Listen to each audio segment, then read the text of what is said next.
Por um momento, vamos deixar um pouco de lado a questão da fé, da teologia. O que vamos fazer aqui hoje é algo diferente.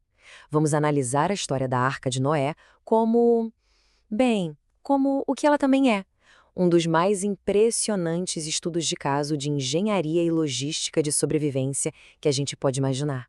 E a pergunta central, o ponto de partida de todo esse estudo de caso, já é por si só um desafio de engenharia gigantesco. Pensa bem, como é que uma equipe de apenas 8 pessoas conseguiria gerenciar o cuidado de milhares de animais, de todos os portes e espécies, trancados numa caixa de madeira flutuante por mais de um ano?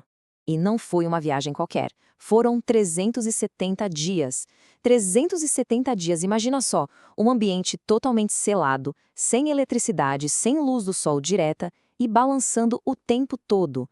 As condições eram extremas e o sucesso dependia de um planejamento que tinha que ser simplesmente impecável. Então, vamos colocar isso de uma forma mais técnica. A gente está analisando a Arca como se fosse uma biosfera autossustentável, uma que enfrentou desafios críticos para a sobrevivência. Cada sistema ali dentro precisava funcionar em perfeita harmonia com os outros. E aqui está o ponto principal. Sobreviver, nesse caso, não era só esperar que o milagre acontecesse. Dependia, e muito, de um projeto engenhoso, de baixa tecnologia. Cada mínimo detalhe, sabe? Da alimentação até a limpeza, tudo precisava de uma solução que fosse prática e, principalmente, autônoma. Vamos começar pelo primeiro grande pilar dessa logística: a comida.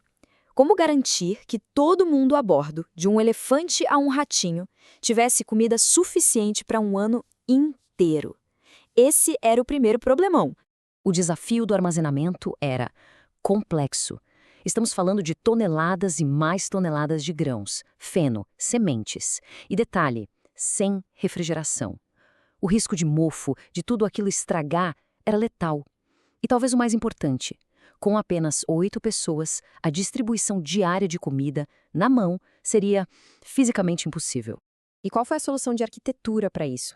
Algo brilhante de tão simples. O projeto da Arca basicamente transformou o andar do meio num centro de distribuição gigante e automatizado. E o motor disso tudo? A força mais confiável que existe, a gravidade. O processo era de uma eficiência genial. A comida ficava toda estocada no andar do meio, aí era só abrir uma portinha e a gravidade fazia todo o trabalho pesado. A comida descia por calhas e caía direto nos coxos. Uma automação simples que economizou uma energia humana que era absolutamente vital. Ok, comida resolvida. Vamos para o próximo desafio crítico: água potável. Parece até irônico, né? No meio de um dilúvio global, conseguir água limpa era literalmente uma questão de vida ou morte. Este quadro aqui mostra bem o paradoxo. A água do lado de fora era uma mistura tóxica, salgada, cheia de lama, de sedimentos, impossível de beber. E dentro da arca, a necessidade era de água doce, limpa, potável. Como resolver essa contradição? A solução foi mais um sistema engenhoso e autossuficiente. O próprio telhado da arca virou um coletor gigante de água da chuva. Essa água era canalizada, passava por filtros naturais de areia e carvão para ser purificada e depois era distribuída por toda a embarcação. Era um sistema hidráulico completo, fechado em si mesmo. Agora vamos para duas questões que, num ambiente fechado, viram um problema mortal muito rápido: o lixo dos animais e a qualidade do ar que se respira. E o problema era imenso. Pensa em milhares de animais produzindo toneladas de dejetos todo santo dia.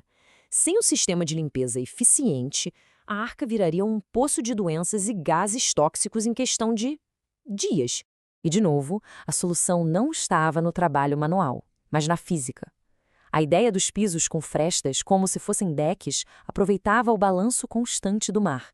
Esse movimento natural fazia os dejetos caírem pelas aberturas e de lá iam para canais inclinados que jogavam tudo para fora da arca. Era um sistema de limpeza automático movido pelo próprio oceano. Saneamento resolvido. Faltava a ventilação. Como garantir oxigênio para todo mundo respirar? Bom, a resposta estava lá no topo da arca e também no calor que os próprios passageiros geravam. Esse princípio científico a gente conhece como efeito chaminé.